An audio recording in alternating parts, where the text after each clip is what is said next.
Bom dia, obrigada, Henrique. Obrigada. Bom dia, igreja. Gente, olha, eu estou amando estar aqui. É tão gostoso, eu estou sentindo uma sensação tão forte de família. Eu estava conversando com o Rafa ali, falei, gente, eu amei ver as crianças aqui, amei, muito gostoso, muito gostoso. Obrigado por me ter aqui, né? É uma honra e um privilégio estar aqui conversando com vocês. Queria honrar os líderes da casa, os pastores da casa, Rafa, Regi, também por nos convidar a ler, né? Cadê a Lê? A Lê está em algum lugar? Está lá. E a geração também, antes da Lê, né? Obrigado, pastores, pela honra e o privilégio de nos receber aqui na sua casa. É muito gostoso estar aqui. Muito obrigada. Eu vou contar um pouquinho da minha história para vocês, só para vocês me conhecerem antes de eu começar. Mas eu nasci em Recife e com 4 anos de idade eu fui para Brasília. Eu cresci em Brasília, era filha de militar. Cresci como atleta, era ginasta lá, fazia aquelas doideiras lá durante um tempo. E cresci na igreja católica. Eu ia para as missas todos os domingos. Eu não entendia nada que o padre falava, mas eu era obcecada e ainda sou pela cruz, porque nas igrejas católicas você vê Jesus ali na cruz, né? E eu desde pequenininha, eu ficava sempre perguntando e olhando para Jesus, perguntando, Jesus, quem é você? Quem é você? Eu quero te conhecer. E cresci dessa forma. Tive uma exposição muito grande ao sobrenatural de Deus, sem entender que era sobrenatural. Eu sempre tive, desde pequenininha, eu tinha muita visão aberta, eu via muita coisa, eu sempre escutei a voz de Deus, sempre tive a capacidade de discernir His voice, sempre sabendo quando era Ele, quando não era Ele, mas eu não sabia o que era sobrenatural, era o que eu sabia. Então, para mim era o normal, de uma certa forma. E por causa disso, eu vivi uma vida muito profética, sem saber o que era profético, sem saber o que era uma profecia. E fui vivendo dessa forma, fiquei no Brasil até os meus 24 anos de idade, aí recebi uma proposta, por causa da minha carreira como ginasta, de ir para a Alemanha e trabalhar lá durante um tempo. Fiquei lá 1 ano e meio, e depois da Alemanha eu fui para a Austrália, e morei na Austrália 24 anos, também, então 24 anos no Brasil, 24 anos na Austrália. Tudo isso para dizer que meu coração é metade brasileiro, desculpa, gente, e metade australiano. Eu tenho uma filha lá que mora em Sydney, tem 24 anos também. Inclusive, eu sinto esse número sobre minha vida, que você não consegue orquestrar essas coisas, sabe? Enfim, e com 33 anos de idade, eu entreguei minha vida completamente para Jesus. Em Sydney, eu senti que Deus estava eventualmente me levando para fazer uma faculdade de teologia, um Bible College. E eu comecei a estudar teologia, ministério, liderança. E no meu último ano de Bible College, eu senti Deus me levando para fazer uma escola do sobrenatural em Sydney. E eu não sabia que essa escola era afiliada à Bethel Church, na Califórnia, onde eu estou agora. E pela primeira vez, gente, a única maneira que eu consigo explicar isso para vocês é como se a ficha tivesse caído. Pela primeira vez na minha vida, eu comecei a escutar pessoas ensinando a respeito do que eu tinha vivido na minha infância, desde pequenininha, na minha adolescência. E eu não tinha palavras, eu não tinha linguagem para isso. E eu comecei a ter acesso ao pastor Bill Johnson, e o Chris, e o Marco, os ensinamentos dos líderes da Bethel. E tudo começou a fazer sentido para mim. Eu sempre sabia que existia um mais, só que eu não sabia o que era esse mais. E tudo foi como se Deus estivesse colocando um quebra-cabeça, assim, montando um quebra-cabeça comigo. E eu falei, Deus, eu comecei a sentir um desejo muito forte de ir para Redding, para Califórnia, para fazer a escola lá. Eventualmente eu fui, fiz os 3 anos da escola. E no meu último ano eu servi a BSSM Português, que é a nossa escola que o pastor Henrique estava comentando a respeito. E no meu último ano, quando eu estava assim, praticamente perto de terminar, eu recebi a oferta, a proposta de ser contratada pela casa como uma das pastoras, e por isso que hoje eu estou aqui hoje, tendo essa oportunidade de falar com vocês. A gente vai conversar. Olha, eu já vou avisar vocês de imediato. Como eu morei bastante tempo na Austrália, e minha vida inteira cristã foi na Austrália, minha vida cristã foi toda em inglês. Não foi em português. Apesar de que meu português já melhorou bastante, gente. O que está acontecendo aqui nesse momento é um milagre. Se vocês me conhecessem há 3 anos atrás, eu jamais teria condições de estar fazendo uma pregação em português do jeito que eu estou fazendo agora. Então Deus tem trabalhado muito isso.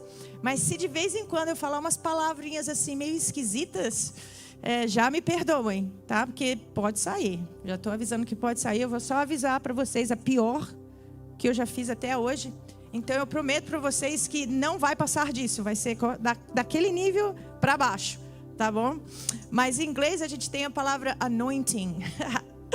Gente, toda vez que eu não lembro disso eu dou risada. Anointing e anointed, tá? Que são muito parecidas essas duas palavras, não são? Faz assim para mim, sim? Anointing, anointed. Então eu pensei comigo, né? Qual é a palavra anointing em português? Seria unção, certo? E como eu não sabia como era anointed, eu fiquei pensando, nossa, como no inglês elas são tão parecidas, no português elas devem ser parecidas também, né? Aí eu falei assim, eu estava com uma amiga minha, eu estava orando por ela. Aí de repente eu falei assim, não, porque você é muito unçada, você é muito unçada, muito unçada. Ai, gente, aí acabou a oração, né? Acabou. Minhas amigas estavam todo mundo rolando, dando risada. Falou, Ana, unçada, é isso mesmo? Eu, como assim, unçada? Né? Unção, unçada. Anointing, anointed, né? E logicamente, graças a Deus, elas me corrigiram. Ela falou, não, Ana, não, é ungida. E eu assim, nada a ver, mas nada a ver. Tipo, né? Nada a ver, nem se parece. Então, esse foi o meu pior, tá? Eles criaram uma lista para mim. Eu tenho uma lista bem famosa que se chama As Pérolas da Ana. Então, tudo que é esquisito vai para essa listinha. Essa listinha é enorme. Mas graças a Deus ela está paralisada, assim, um pouco nos últimos 12 meses, né, Henri? Eu tô falando umas palavras que tá saindo assim do nada, gente. A Karine, né, que é a esposa do Henri, ela fala, nossa, Ana, você falou essa palavra mesmo. Outro dia eu tava conversando com ela, eu falei assim, amiga, não sei o que, porque eu tô me sentindo tipo com uma simbiose. E ela, você falou simbiose? Você falou isso mesmo? Eu falei, amiga, tá voltando. Enfim, mas a gente vai conversar um pouquinho hoje a respeito do temor de Deus. O que é caminhar temendo ao Senhor? Como eu falei antes, né? Eu não tive a minha vida cristã aqui no Brasil, então eu nunca entendi realmente muito como que as coisas funcionavam aqui. E quando Deus depositou essa mensagem dentro de mim, eu comecei a entender mais e mais que aqui no Brasil, na verdade, não se fala muito sobre isso. De uma forma, até porque essa mensagem do temor de Deus é um pouco distorcida aqui. E às vezes as pessoas até não sabem como entregar essa palavra de uma forma saudável, talvez. E esse é o meu objetivo hoje. Meu objetivo é conversar com vocês a respeito do temor de Deus de uma forma leve, eu quero de uma certa forma desmistificar o que é realmente andar no temor de Deus hoje. Eu vou dar um pouquinho de contexto para vocês, para como que essa palavra aconteceu para mim. Mas eu sempre inicio todo ano oferecendo um jejum para o Senhor. E em janeiro de 2023, nesse processo de oferecer um jejum no início do ano, para Ele eu falei, Deus, eu quero te oferecer algo que eu ainda não te ofereci. Algo novo, algo que é completamente diferente. E eu gostaria que, em troca, se o Senhor pudesse fazer algo em mim que seria também novo, diferente. Não importa o que quer que seja, pode ser um encontro com Deus, pode ser uma revelação, o que quer que seja. Mas a gente tinha essa troca. Eu entrego um jejum que eu nunca fiz e o Senhor faz algo em mim que o Senhor ainda não fez. E quase que imediatamente, quando eu comecei esse jejum, Deus começou a conversar comigo a respeito de duas coisas. Primeiramente, a respeito de gerações e legado. E segundo, Ele começou a conversar comigo a respeito do temor de Deus. E Ele começou a me dar praticamente downloads mesmo sobre isso. E eu sempre estava com Ele, passando tempo com Ele, na presença dEle. E eu começava a anotar tudo que Ele estava me entregando. Isso foi um processo de mais ou menos 8 meses. E aí eu me mudei para uma casa nova. Fui morar com 2 outras meninas e na primeira semana que eu tinha me mudado, Eu cheguei em casa um dia e uma das meninas perguntaram assim para mim: e aí, Ana, o que está presente para você no momento? E eu falei para ela, olha, Deus está conversando muito comigo a respeito do temor de Deus. E eu vi que ela respondeu diferente. E ela falou assim: fala para mim o que Deus está falando para você. E eu peguei meu telefone e eu comecei a ler todas as anotações que eu tinha feito, comecei a passar para ela. E ela começou a chorar muito ali naquele momento. E eu sabia que Deus estava fazendo alguma coisa e eu esperei. E ela falou assim: nossa, você não vai acreditar. Eu acabei de assistir uma pregação do John Bevere. Eu não sei se vocês conhecem quem ele é. E ela falou assim: nossa, tudo que você falou para mim agora, ele falou palavra por palavra nessa pregação. E eu fiquei, assim, tocada por isso. E eu perguntei para ela, falei: onde que você assistiu essa pregação? Ela falou: no YouTube. Eu falei: você pode me mostrar agora? Ela falou: sim. E eu fui assistir a pregação com ela. E para mim foi muito encorajador, porque foi uma confirmação de que realmente não era coisa da minha cabeça, sabe? Que eu realmente estava escutando a Deus. E logicamente John Bevere, né? Ele tem 30, 40 anos de ministério. Tinha muita coisa que ele acrescentou. Eu anotando tudo, e esse foi um processo. E quando eu comecei o meu 3º ano na escola, para finalizar, foi no iniciozinho de setembro. Eu senti Deus me chamando para fazer um outro jejum com Ele. E eu assim: ok, Deus, como, quando, por quanto tempo o Senhor determina tudo? E eu estava numa aula de 3º ano, eu estava louvando ao Senhor naquele momento, e Deus me deu 2 números. Ele me deu o número 16 e o número 25. Eu vi claramente na minha frente, na minha mente, né? E eu não entendi. Eu falei: nossa, por que eu estou vendo o número 16 e 25? E eu comecei a conversar com Deus e eu senti Deus, né? Na verdade, eu escutei Ele falando assim: eu quero que você jejue do dia 16 até o dia 25 de setembro. Esse vai ser o período. E eu falei: ok, sem problema. Cheguei em casa, fui conversar com a minha amiga, né, que eu estava morando com ela. Eu falei assim: eu já sei o período, eu já sei os dias que eu tenho que jejuar. E ela falou assim: quais são os dias? Eu falei: de 16 a 25 de setembro. Gente, ela abriu uns olhos desse tamanho assim, não entendi nada. Ela falou assim: você sabe o que é comemorado nessas datas agora, que vai chegar, dia 16 e 25? Eu falei: não tenho a menor ideia. E ela falou assim: vá no seu quarto, olhe no seu computador, dá uma estudada, dá uma pesquisada para vocês entenderem. E eu fui para o meu quarto, cheguei lá no computador, o que é celebrado entre o dia 16 de setembro e 25. E imediatamente subiu o título e estava escrito assim: os 10 dias do temor de Deus. E eu fiquei bem chocada, não estava esperando, bem surpresa. E eu assim, eu não acreditei, eu falei assim: nossa. E isso eram os 10 dias no calendário hebraico. Tá? E no último dia, no dia 25 de setembro, é o dia do arrependimento que eles celebram. E foi um processo incrível. E essa mensagem que eu vou entregar para vocês é uma mensagem que vem vindo desse processo meu com Deus. Mais ou menos durante 2 anos, Ele falando comigo e eu seguindo, sabe? As pedrinhas, a gente chama de breadcrumbs, que é, né, como é que fala? Os farelos do pão, né? A gente vai seguindo ali e vai tentando entender o que Deus está fazendo. E então a gente vai conversar um pouquinho sobre o temor de Deus, a gente vai conversar um pouquinho sobre o que é ser amigo de Jesus, porque não tem como conversar sobre o temor de Deus e não conversar sobre a amizade com Jesus. E consequentemente, não tem como a gente não conversar a respeito de obediência radical.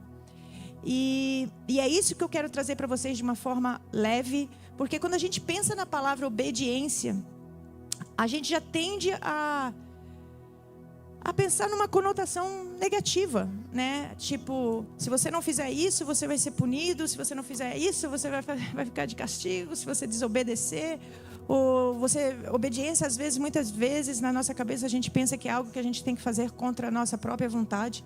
A gente não quer fazer, mas a gente é obrigado a fazer.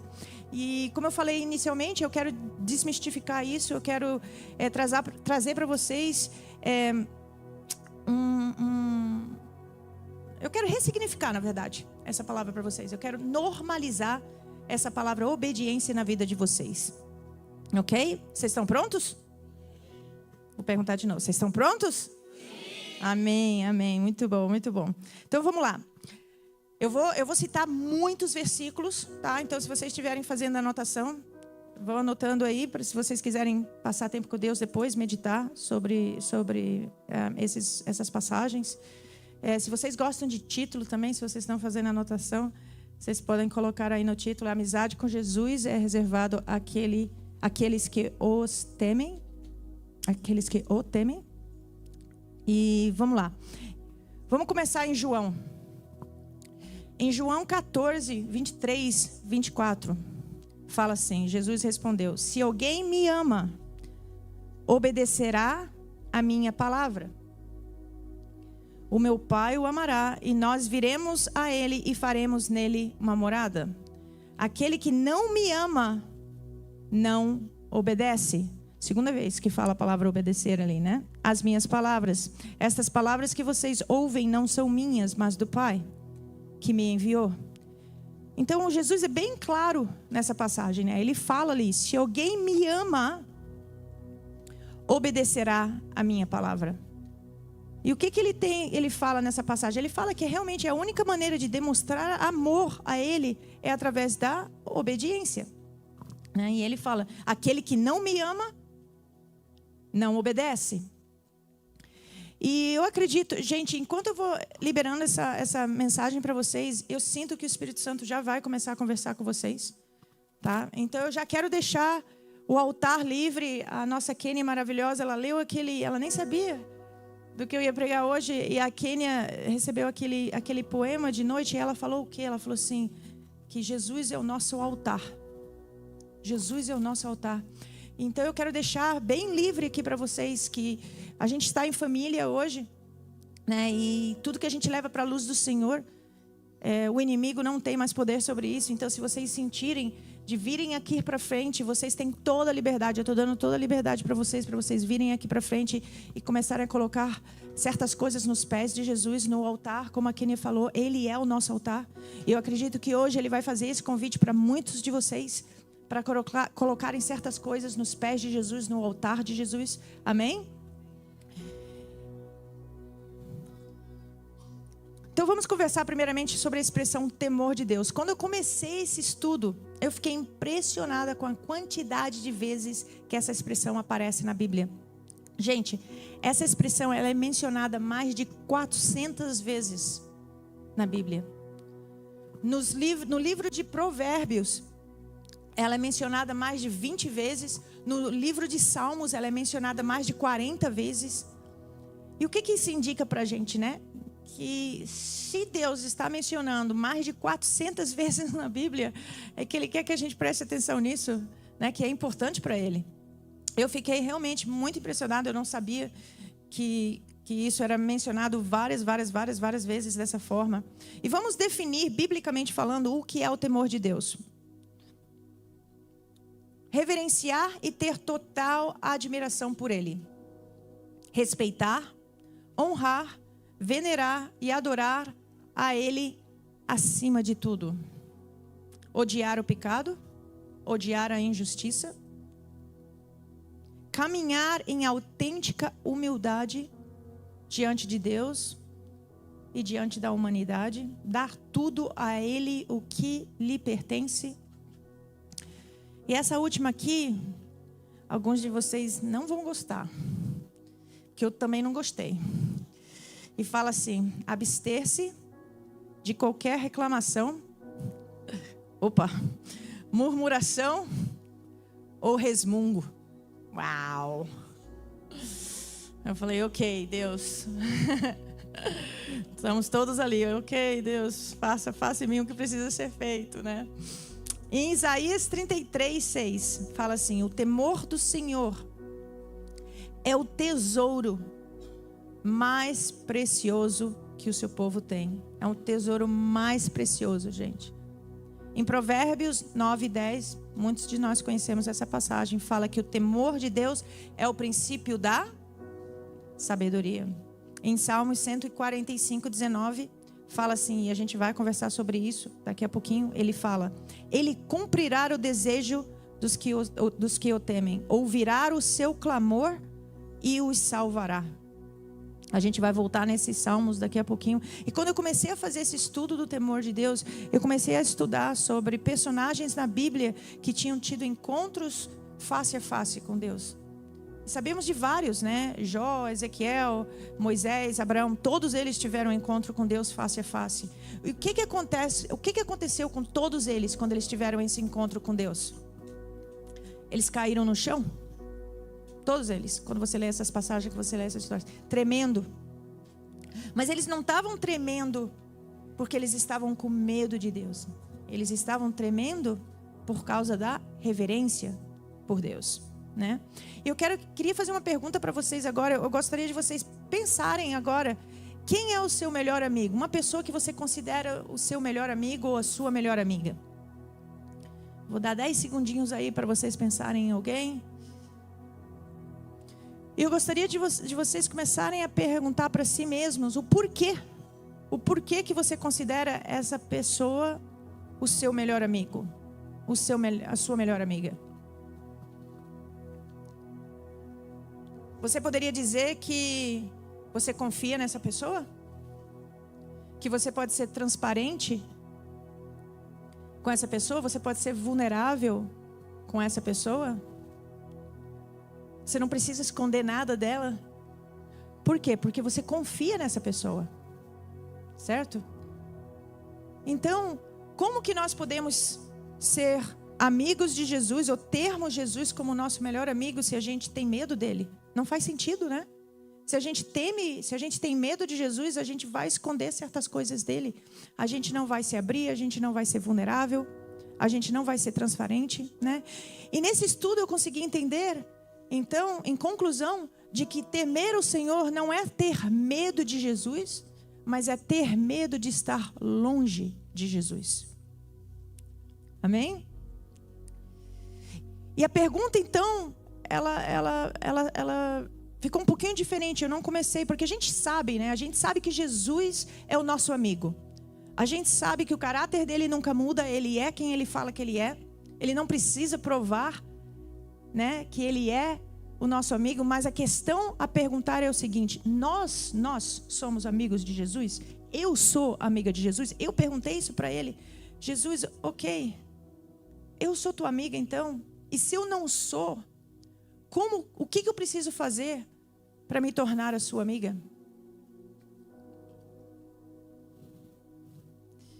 Em Salmos 51, 10, 11, Davi fala assim: crie em mim um coração puro, ó Deus, e renova dentro de mim um espírito estável. Não me expulses da tua presença, nem tires de mim o teu Santo Espírito. Gente, você vê isso muito no livro de Salmos. Davi constantemente, ele fala: qualquer coisa pode acontecer comigo, qualquer coisa, não estou nem aí, mas não me tire da onde? Da sua presença. Ele sabia que o único lugar, o melhor lugar para estar, era sempre o quê? Pertinho dele, e não longe dele. Por isso que eu falo, temer o Senhor não é ter medo dele, é ter medo de estar longe dele, né? Em Tiago 4:8 fala assim: aproxime-se de Deus e ele se aproximará de vocês. Então, quem determina o nível de relacionamento com Deus? É ele ou somos nós? Somos nós. Fala claramente na palavra: aproxime-se de Deus e ele se aproximará de vocês. Então, sou eu que escolho. Somos nós que escolhemos estar perto dele ou não. Eu não posso caminhar com Deus e caminhar no mundo ao mesmo tempo. Eu não posso ser amigo de Jesus ou amiga de Jesus e ser amiga do mundo ao mesmo tempo, né? Parte do andar temendo ao Senhor é que tudo que é importante para Ele é importante para mim. Tudo que Ele ama, eu amo. Tudo que Ele odeia, eu odeio. Em Eclesiastes 12:13 fala assim: tema a Deus e obedeça aos mandamentos dele, porque isso é essencial ao homem. Gente, eu vou ler essa palavra de novo. Tema a Deus e obedeça aos mandamentos dele, porque isso é essencial ao homem. Não é secundário, é essencial a nós. E a passagem que eu mais gosto, quando eu estava fazendo esse estudo, é o Salmos 25:14, que fala assim: o Senhor é amigo dos que o temem. Ele lhes ensina a sua aliança. Em outras traduções fala assim: amizade com Jesus é reservada para aqueles que o temem, e Ele vai revelar os segredos do coração dele. Então, quando a gente lê essa palavra, a gente entende que existe uma condição. Em João 15:14 fala assim: Jesus estava se preparando para deixar seus discípulos. E João fala assim para os discípulos dele: vocês serão meus amigos se vocês obedecerem os meus comandos. Qual é a palavra-chave desse versículo? Se, a menor de todas. E o que se implica? Uma condição. Então ele fala novamente: vocês serão meus amigos se vocês obedecerem os meus comandos. Quando a gente pensa na nossa salvação, a gente sabe que a nossa salvação foi um presente de Deus. Por quê? Porque não pagamos o preço. Foi Ele que pagou. Quando você recebe um presente de alguém, você não paga por aquele presente. Ele é entregue a você, ele é dado a você. E por isso que a nossa salvação é um presente. Foi Ele que pagou o preço, não fomos nós. Amém? Agora, a amizade com Ele é condicional. Ele mesmo fala: nós temos que obedecê-lo. É reservada àqueles que o temem. Por isso que não tem como conversar com vocês em relação ao temor de Deus e não conversar em relação à obediência. As duas estão completamente coligadas. Gente, e uma verdade que eu cheguei também à conclusão, estudando isso, é que o que eu faço com a cruz determina onde eu vou passar a minha eternidade, certo? O que fazemos com a cruz vai determinar onde eu vou passar a minha eternidade. Mas como eu vivo, como vocês vivem como crentes, determina como que você vai viver na eternidade. Amém? Eu sinto de repetir isso de novo. O que você faz com a cruz determina aonde você vai estar na eternidade. Mas como você caminha como crente, vai determinar como você vai viver na sua eternidade. E eu queria rapidamente falar de duas histórias na Bíblia que ilustram muito bem o que era andar no temor de Deus. As duas histórias são muito conhecidas. Uma está em Gênesis, mas foi muito engraçado, porque quando eu estava estudando essas duas histórias, eu já li essas histórias, eu não sei quantas vezes, eu tenho certeza que vocês já leram muitas vezes também. Só que eu vou trazer algumas coisinhas que eu não tinha percebido, que eu percebi dessa vez. E a primeira história está em Gênesis 22, que é quando Abraão, né? Vocês falam? É visitado, e ele fala que ele tem que o quê? Sacrificar o filho dele, Isaac, no monte, né? E o que ele faz? A gente sabe, a gente conhece a história. Ele vai, ele obedece. Ele obedece a Deus e fala, ok. Ele leva ele lá para o monte. E a gente conhece o final da história, que quando ele está ali, pronto para matá-lo, e aí o anjo aparece e fala para ele, você não precisa mais fazer isso, porque agora nós sabemos que você obedece ao Senhor e teme a Ele. Mas a parte mais interessante dessa história, que eu percebi dessa vez, que eu não tinha percebido antes, é que antes dele ir para o monte, antes dele levar e sacrificar o Isaac no monte, ele estava com 2 servos. Antes. E ele fala para os 2 servos, não se preocupem, nós iremos retornar. Gente, isso me pegou tão de surpresa, eu não sei quantas vezes eu tinha lido isso e não tinha percebido isso. Ele fala para os 2 servos, não se preocupem, nós iremos retornar. Ele não fala, eu vou retornar, ele fala, nós iremos retornar. Então ele já sabia que Deus ia fazer alguma coisa. Ele não sabia como, mas ele sabia que Deus ia abrir um caminho, fazer alguma coisa para que isso não acontecesse, para que o Isaac não morria. E o porquê que ele sabia? Porque ele conhecia o Deus dele. Ele conhecia. a bondade de Deus, ele conhecia o coração de Deus. E por isso que ele tinha essa convicção, essa certeza. E a segunda história que eu quero trazer para vocês, que também é uma história muito conhecida, que está em Lucas 23, 38 a 43. E é a história dos 2 ladrões, quando eles estão sendo sacrificados com Jesus, naquele momento. Eu vou ler para vocês rapidinho. E um dos malfeitores que estavam pendurados blasfemava dele, dizendo: se tu és o Cristo, salva-te a ti mesmo e a nós. Respondendo, porém, o outro repreendia-o, dizendo: tu nem ainda temes a Deus, estando na mesma condenação?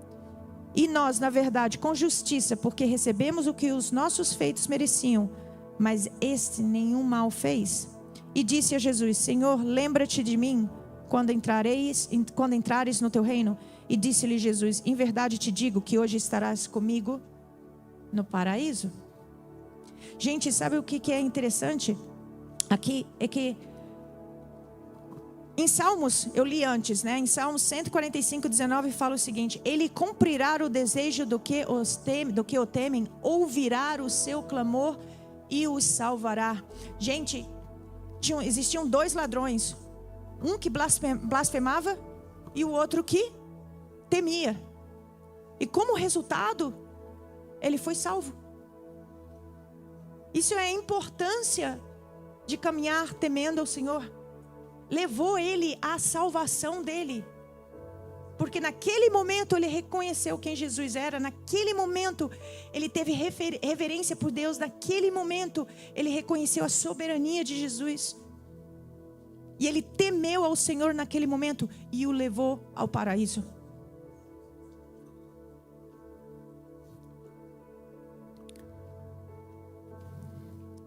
Então vamos conversar um pouquinho agora de obediência. Obediência a quê? Quando a gente conversa, né? Temer o Senhor é ser amigo de Jesus. Ser amigo de Jesus, você precisa obedecê-lo. Obediência a quê? Quando eu estava escrevendo essa pregação, esse estudo, para poder entregar para vocês, eu queria deixar algo prático também para vocês. Porque é fácil falar obedecer a Deus, mas obedecer como? Né? Como que eu caminho dessa forma? E a primeira coisa que eu queria falar para vocês, se vocês gostam de fazer notificações, coloca aí, número 1. Temos que desenvolver uma vida livre do pecado. Para que possamos ser santificados todos os dias. Então, o que isso significa? Dizer sim a Jesus é dizer não a tudo que não representa Jesus. Quem é casado aqui? Muito bom, muito bom. Eu vou usar os homens primeiro. Quando você, no dia do seu casamento, você disse sim para sua esposa. Naquele momento, sim. Ao mesmo tempo, naquele segundo, você disse não a todas as outras mulheres que existem no mundo. Amém? Para as mulheres agora, quando você disse sim no dia do teu casamento, para o seu esposo, naquele momento, naquele segundo, você disse não a todos os outros homens que existem no mundo. Jesus é o nosso noivo. Quando a gente diz sim para Ele, a gente diz não naquele momento, naquele segundo, para tudo que não representa Ele. Amém? O temor de Deus nos permanece longe do pecado. O temor de Deus nos permanece na presença dEle.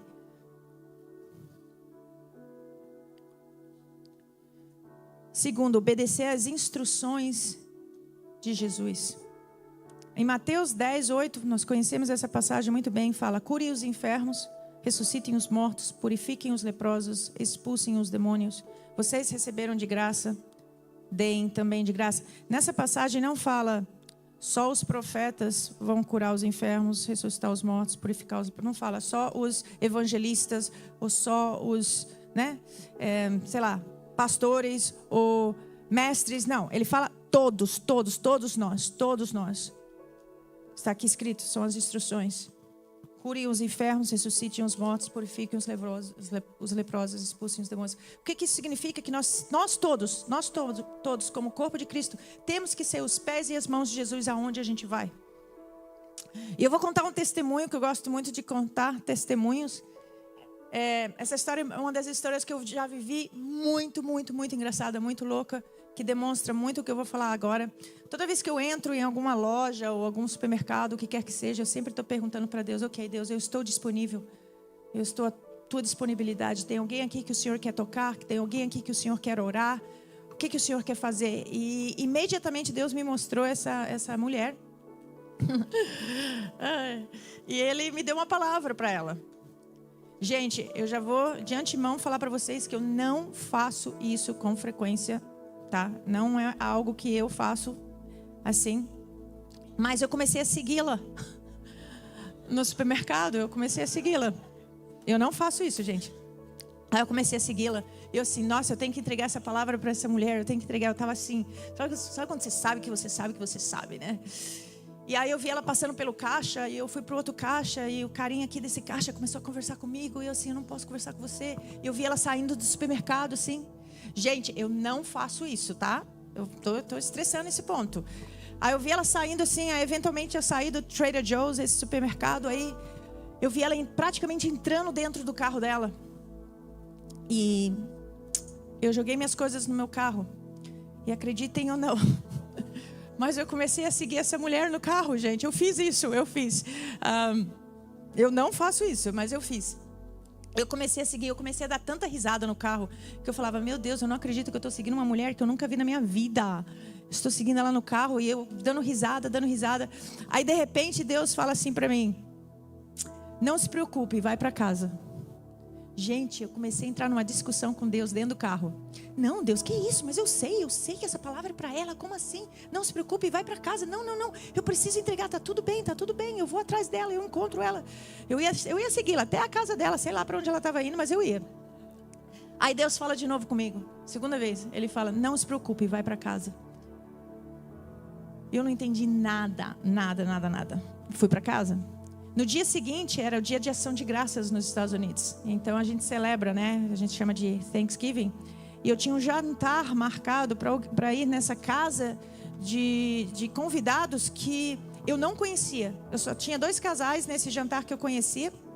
E tinha mais ou menos umas 15 pessoas convidadas. E eu fui lá no jantar, cheguei no jantar e uma das minhas amigas me receberam e ela falou assim para mim: Ana, vem aqui na cozinha conhecer as meninas. Aí eu, ok, no worries. Aí eu entrei na cozinha, gente, adivinha quem estava na cozinha? Ela estava na cozinha. Gente, eu não acreditei. Eu olhei para ela e falei: não acredito. Imediatamente eu saí da cozinha. Aí minhas amigas estavam ali, falaram: o que aconteceu? Eu contei a história para elas. Aí uma amiga minha brincou comigo e falou assim: nossa, agora ela vai receber a palavra dela. Eu falei: vai, hoje ela recebe. E aí eu fui pro banheiro. Eu estava tão nervosa, gente, porque eu sabia que Deus estava sobre isso, né? Quais são as chances disso acontecer, né? Eu fui pro banheiro, eu sentei lá quietinha. Eu falei: Deus, tem mais alguma coisa que o Senhor quer entregar? Ele me deu um pouquinho mais. Aí eu só fiz uma oração antes de sair do banheiro. Eu falei assim: Deus, me mostra quando. Mais nada. Aí eu entrego a palavra, porque a maioria das pessoas ali eu não conhecia e eu queria que fosse no momento de Deus, não no meu momento, entendeu? E aí sentamos na mesa, 15 pessoas ao redor dessa mesa, começamos a jantar. Já tinha passado uns 20 minutos mais ou menos. Aí essa amiga que estava sentada do lado direito, ela virou assim para mim e falou assim: Ana, eu acho que você vai se sentir muito melhor depois que você entregar essa palavra. E eu senti isso como sinal. O sinal de Deus, é agora. Eu tinha pedido, eu tinha orado. Aí eu olhei para ela, dei uma risada. Aí eu comecei a conversar com a menina. Eu falei: oi, tudo bem? Interrompi o jantar. Ela: oi. Eu falei assim: então, você estava ontem no Trader Joe's? Ela: sim. Eu falei: eu também estava lá. Ela: ok. Eu falei assim: então, eu contei, gente, eu falei assim: olha, eu não faço isso com frequência, mas eu estava te seguindo ontem de carro. E ela assim: oh, wow, really? Eu falei: eu estava fazendo isso. Aí Eu falei para ela, eu falei assim, olha, Deus me entregou uma palavra. E eu entreguei a palavra para ela naquele momento. Gente, eu não consigo explicar para vocês o que aconteceu. Foi muito sobrenatural. Eu não tive essa experiência de novo, só uma vez.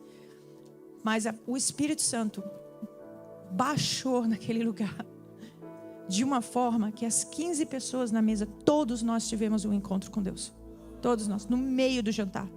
E foi eu só vi isso 2 vezes acontecer, e aquela foi uma das vezes que eu vi a nuvem de glória de Deus, sabe? Quando tudo fica embaçado, eu não conseguia nem enxergar as pessoas direito, e elas chorando, chorando, chorando. E todo mundo tendo um encontro com Deus, e eu sabia que Deus estava nisso. E aí ela falou para mim assim, filha, não era para você ter entrado, filha não, ela falou para mim, você não era para ter entregue essa palavra ontem, era para você ter entregue hoje. Aí ela me contou algo que tinha acontecido naquela manhã, que tinha tudo a ver com a palavra que Deus queria entregar para ela. E naquele momento Deus ministrou no meu coração e Ele falou, filha, você nunca vai perder. Eu sempre vou estar com você quando você está disponível, quando você obedece. Você nunca vai perder.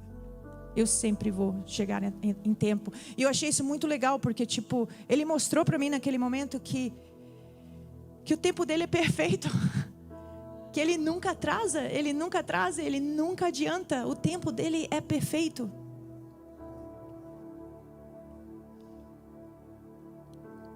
Terceiro ponto, temos que confiar nele. Temos que confiar no Senhor. Eu vou contar um outro testemunho rapidinho também, que foi o meu testemunho financeiro da escola, quando eu tinha dinheiro para fazer a escola, o 1º e o 2º ano, mas eu não tinha dinheiro para fazer o 3º ano. Porque nos Estados Unidos, quando você vai para lá com visto internacional, você não pode trabalhar. Então, o 3º ano chegou e eu só tinha dinheiro para sobreviver 2 meses. E eu sentei com Deus, eu fiz a matemática com Ele ali, estava bem feia a matemática. E eu assim, ok, Deus, não faz sentido os números.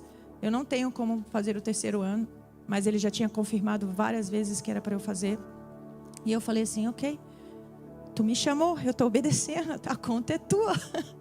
O Senhor vai pagar, eu não sei como que o Senhor vai fazer isso, mas eu confio no Senhor. E aí mais ou menos, acho que uns 4, 5 dias depois, tá? Deus, no humor dele, no bom senso de humor dele, começou a me convidar para investir financeiramente na vida de algumas pessoas. A primeira foi uma amiga minha que o carro dela quebrou, ela tinha que trocar o pneu e Deus falou assim para mim, ela não tinha como fazer isso, ela precisava do carro para trabalhar, e Deus falou assim para mim, vá lá e conserte o carro dela.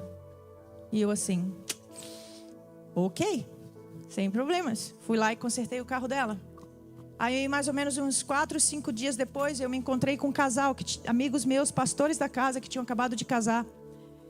E aí Deus falou para mim assim, invista financeiramente na vida deles. Eu assim, uau, Deus, ok. Tem certeza? Tem certeza? E ele falou assim, eu perguntei quanto. Ele me deu um valor e eu investi na vida deles. E na terceira vez, que foi alguns dias depois, eu estava com as minhas 2 amigas, a gente estava no shopping, mulher sendo mulher, olhando brincos e essas coisas, sabe?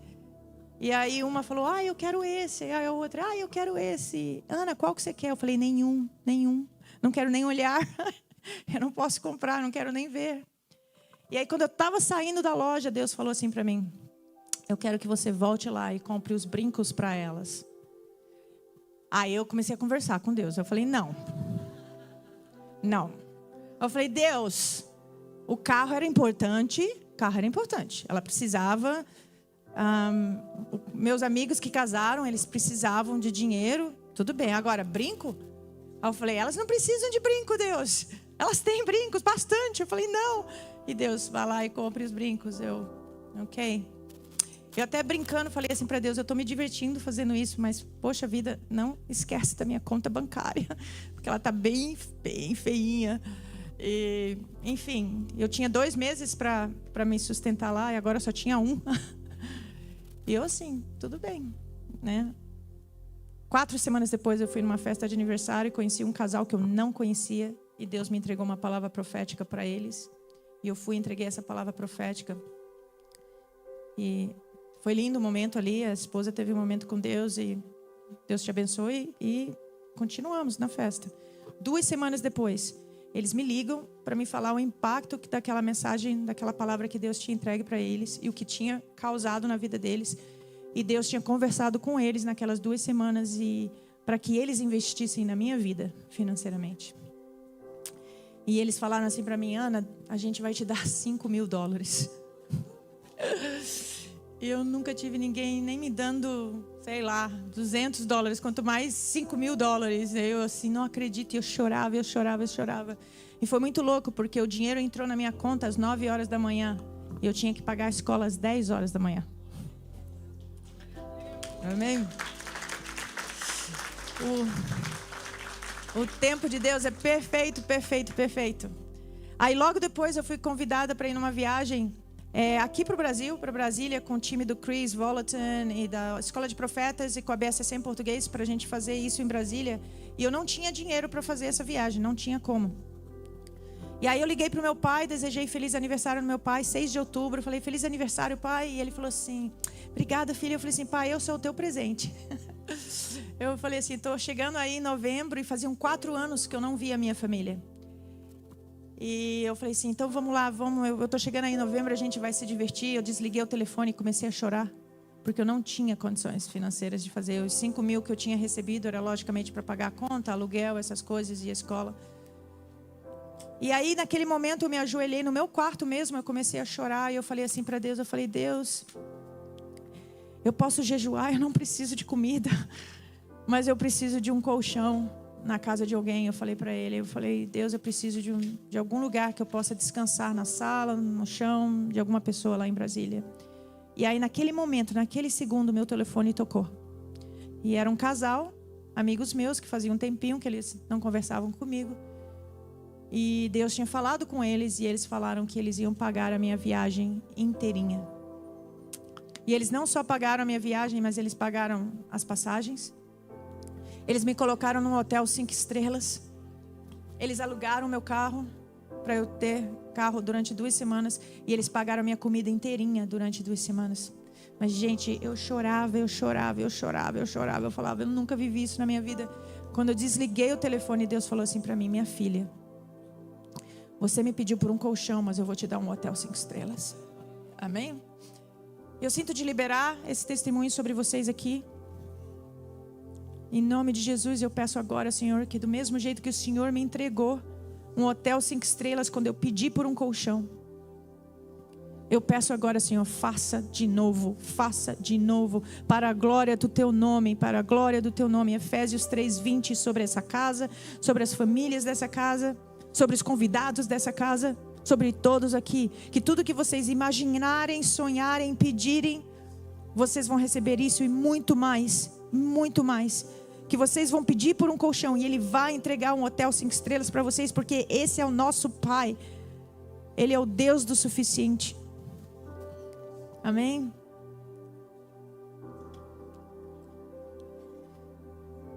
Eu vou contar a última parte. Eu não ia não, mas eu vou contar. 4 dias depois que eu recebi esse telefonema, eu estava numa aula de 3º ano. A gente estava ali com a BSC em português. E tinha um pastor financeiro espanhol, liberando testemunhos financeiros que tinham acontecido no México. E de repente, do nada, naquela aula, ele fala assim: alguns de vocês vão receber uma provisão divina agora. Recebam agora. E meu telefone toca de novo. Tim!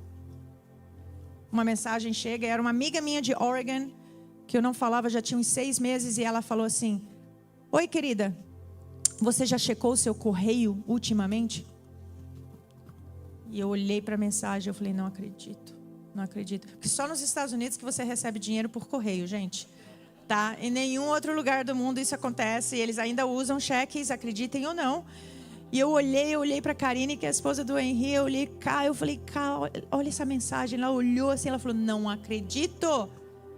E naquele dia a gente ia ministrar nos nossos alunos em relação a financeiro divino, né? A provisões divinas. E ele falou assim: você vai agora no seu correio, você vai lá, checa e volta, porque você vai voltar com testemunho. E eu fui.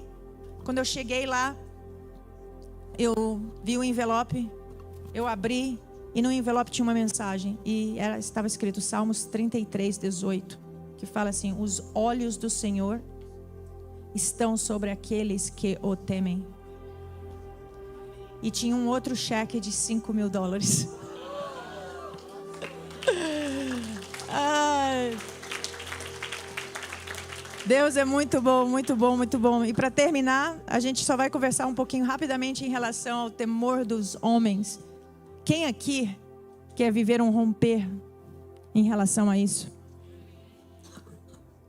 Se existe alguma área na sua vida que você ainda não completamente entregou para Deus, é porque você ainda acredita ou você ainda está fazendo pelas suas próprias forças. E a grande cilada disso, tá? É que quando nós fazemos coisas para agradar os homens, a gente começa a performar. A gente entra numa cilada que a gente acha que a gente tem que impressionar os outros e não a Deus. Aí o que acontece? A palavra do padeiro se torna mais importante do que a palavra de Deus. A palavra do seu vizinho se torna mais importante do que a palavra de Deus. Tudo que você teme, você serve. Se você teme ao Senhor, você serve ao Senhor. Se você teme aos homens, você serve aos homens. Vou falar isso de novo, gente, que eu sinto de alguns de vocês precisam escutar. Se você teme a Deus, você vai servir a Ele. Se você teme aos homens, você vai servir aos homens. E por último, obedecer a palavra de Deus. Nós temos que residir na palavra dele. Em João 15 fala, né? Na presença e na palavra. Nós temos que habitar nesses dois lugares. É um privilégio.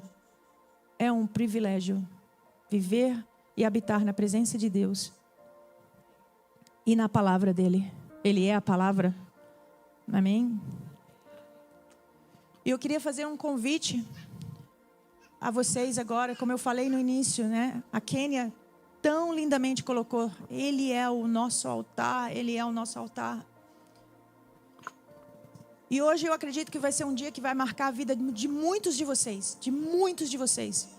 Vai existir um antes e vai existir um depois. E eu queria convidar vocês a serem vulneráveis. Nós estamos aqui como família. Como eu disse inicialmente, tudo que a gente leva à luz do Senhor, o inimigo não tem mais poder sobre isso. Se você entrar numa sala escura, você não enxerga nada nessa sala. E você liga o interruptor e a luz entra nessa sala. O que acontece com a escuridão? Ela vai embora. Ela não tem nem a opção de ficar. Ela vai embora. Tudo que você levar hoje para a luz do Senhor, a escuridão vai embora desse lugar. Amém? E hoje não é para você se preocupar com a pessoa que está do seu lado esquerdo, ou a pessoa que está do seu lado direito, ou quem está na tua frente, ou quem está à tua trás. Você vai fazer business hoje com Jesus. Você vai fazer business hoje no altar dele, nos pés de Jesus, nos pés de Jesus. E eu queria convidar agora, nós temos o time de ministração aqui. Nós vamos ministrar nos corações de vocês, nós vamos ministrar nas mentes de vocês. E eu queria convidar vocês agora, em obediência, estamos conversando sobre obediência, vulnerabilidade. Venham entregar o que precisa ser entregue aos pés de Jesus. Aos pés de Jesus. Coloque no altar.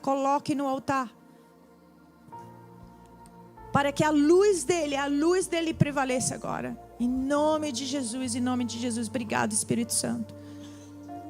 Obrigado, Espírito Santo. Obrigado, Senhor.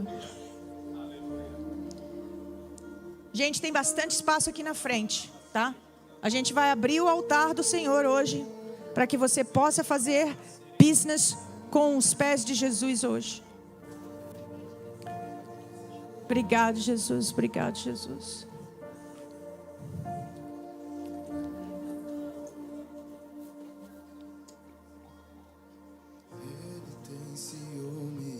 Obrigado, Espírito Santo. Obrigado, Espírito Santo. Obrigado que o seu altar é o melhor lugar para estar, Senhor. Eu me rendo ao vento de sua misericórdia.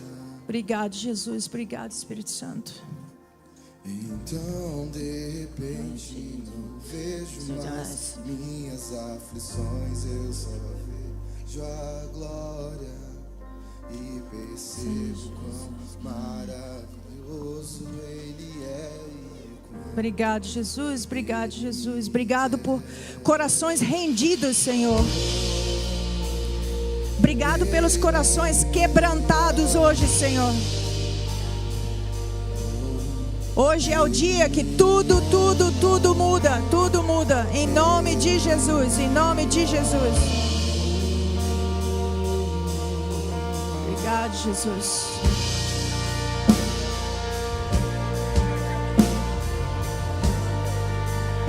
Obrigado, Senhor. Obrigado, Senhor.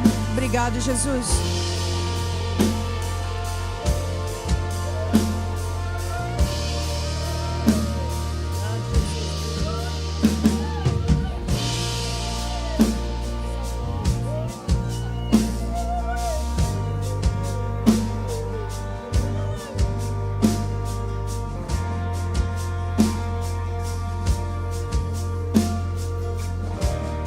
Obrigado, Jesus. Obrigado, Jesus.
Atrai a redenção, se a graça é um oceano, estamos afogando. O céu se une à terra como um beijo apaixonado. Meu coração dispara, meu peito acelerado. Não tenho tempo